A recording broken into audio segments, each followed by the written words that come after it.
Olá, gente. Eu queria compartilhar, né? Sabe que eu acho que compartilhar é multiplicar. Então, quando alguma coisa me toca, quando eu estudo uma coisa que me dá algum insight, e eu acho que vale assim, que é uma coisa geral, vamos dizer assim, né? Que vai valer para muitas pessoas, eu compartilho, porque eu acho que eu tô multiplicando, né? Eu vou receber de volta de alguma forma e eu tenho muita alegria em compartilhar, porque quando eu explico para o outro, estou explicando para mim também. Então, assim, ofertar é uma alegria, porque ofertar é multiplicar bênçãos na vida. E esse compartilhamento de hoje é de novo de um estudo que eu estou fazendo sobre o Bert Hellinger, né? Sobre a obra, né? Uma das obras dele, não é sobre ele, é sobre o que ele escreve, eu gosto muito. O Bert Hellinger é o psicoterapeuta alemão que criou as constelações familiares. E ele me toca muito, as coisas que ele escreve, porque eu sinto muita compaixão pelas pessoas quando eu começo a olhar para as pessoas da maneira mais profunda e mais aberta como ele traz. E uma parte que eu estudei hoje, que eu vi hoje, foi sobre a consciência que defende a vinculação, sobre vínculos, crianças, né? Coisa também que toca muito a gente. Todo mundo tem uma criança perto que ama e todo mundo tem uma criança dentro que pede atenção e que deve ser muito amada também. Eu vou ler o trechinho que me tocou bastante, daí eu vou falar um pouco sobre ele. O trecho diz assim, gente: as crianças se adaptam sem questionamento aos grupos dentro dos quais nascem e apegam-se a eles com uma tenacidade que lembra o condicionamento. As crianças sentem sua ligação com a família sob a forma de amor e boa sorte. Não importa se essa família as alimente ou as negligencie. Para elas, os valores e hábitos familiares são bons, pouco importando as crenças e atos dessa família.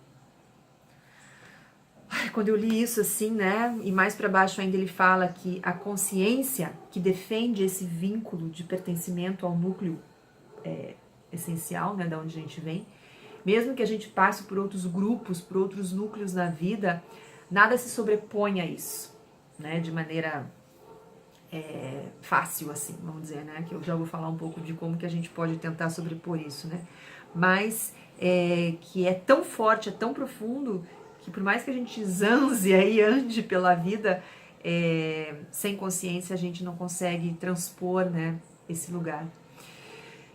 Porque, claro, né, gente, tem muita gente que foi abençoado e foi muito bem tratado e teve um núcleo familiar primeiro muito amoroso e que foi cuidado, alimentado, amado, mas tem gente que não foi.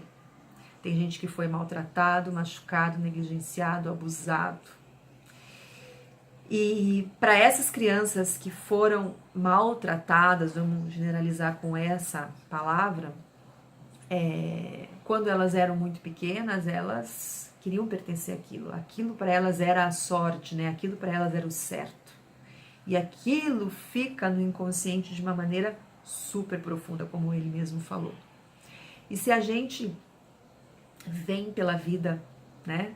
E a gente vai se desligando desse primeiro núcleo que a gente pertenceu, muitas vezes essas crianças, muitas vezes não, eu acho que sempre essas crianças que foram maltratadas, quando vão crescendo, vão entendendo que foram maltratadas e vão sofrer, vão ter dor com isso, vão se vitimizar, vão sofrer, não todas vão se vitimizar, mas muitas vão buscar amortecedores pela vida, né? Assim, enfim, essa dor é muito grande.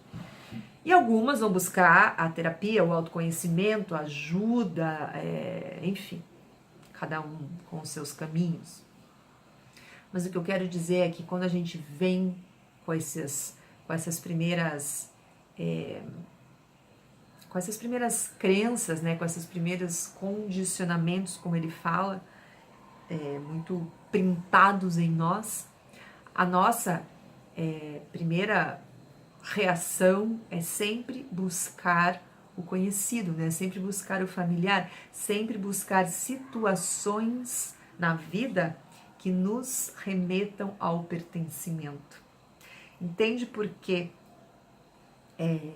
Muitas vezes a gente mete o pau, né, no pai e na mãe, na família, fala que é uma droga, que isso, que aquilo, e daí de repente, especialmente em relacionamentos amorosos, né, com nossos parceiros ou parceiras amorosas aí, a gente se vê repetindo esse padrão. De uma maneira inconsciente, a gente nem saca muitas vezes, a gente só saca depois quando a gente sai da relação sofrida, acabada, amargurada, estrupiada, vamos dizer assim, né?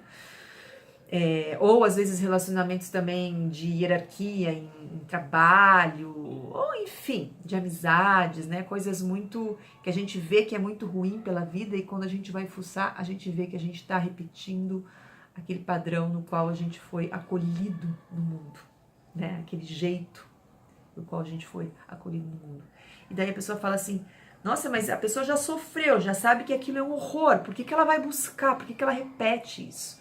Na verdade, isso acontece simplesmente porque a gente está buscando, né? O nosso inconsciente está buscando pertencer. E pertencer é ser amado. Pertencer é ser aceito. Pertencer é ter um lugar. É por isso que a gente busca isso. E quando a gente começa a buscar isso e se machuca de novo, porque a gente está repetindo um padrão ruim, muitas vezes esses sustos, esses tapas na cara que a gente leva fazem a gente buscar ajuda, né? E muitas vezes as pessoas começam os seus processos de autoconhecimento na porrada por causa disso. E daí sim elas vão ter a chance de, buscando e fuçando e pesquisando o seu ser, elas irem nesse lugar e entenderem que aquilo é um padrão, que aquilo não era bom, que aquilo está se repetindo na vida dela, nessa geração que ela é, e ela pode tomar conta, tomar posse daquilo e ressignificar. O Bert Hellinger também fala, né, dessa quebra, que às vezes até são chamadas das ovelhas negras das famílias, porque em vez de repetir, andar pelo mesmo caminho, algumas pessoas conseguem tomar posse disso e quebrar esse padrão, né, virar a mesa. E que bom, principalmente quando às vezes até com as coisas boas também tem que parar de repetir, mas quando é com uma coisa ruim, muito, muito bom, né? Que quebrou-se um padrão de sofrimento daquela família. E, consequentemente, você vai libertar as gerações que vêm depois de você também disso, porque você está dando um fim a uma cadeia, né? Uma corrente ali que está acontecendo. Então, vejam, gente, como o autoconhecimento é importante e como o autoconhecimento é a única saída para a gente conseguir quebrar coisas tão profundas, coisas desse primeiro vínculo, né, que é tão inconsciente, que está tão adormecido dentro da gente. Para a gente olhar para as pessoas também que fazem coisas, às vezes, e repetem padrões com um pouco mais de compaixão, para a gente olhar para a nossa própria criança com um pouco mais de compaixão, e para a gente, quando a gente leva esses tapas na cara, né, para a gente ir com seriedade, com amor para dentro do nosso processo, para pesquisa, né? Olhar as coisas que não são legais de olhar, que são feias, que doem. Mas é essa frase que eu sempre falo que é muito importante. É só o que a gente traz para a consciência que fica passível de transformação. O que está lá dormindo no nosso inconsciente, no escuro, ele vai continuar guiando a nossa vida nesse padrão ruim, se a gente não tomar conta.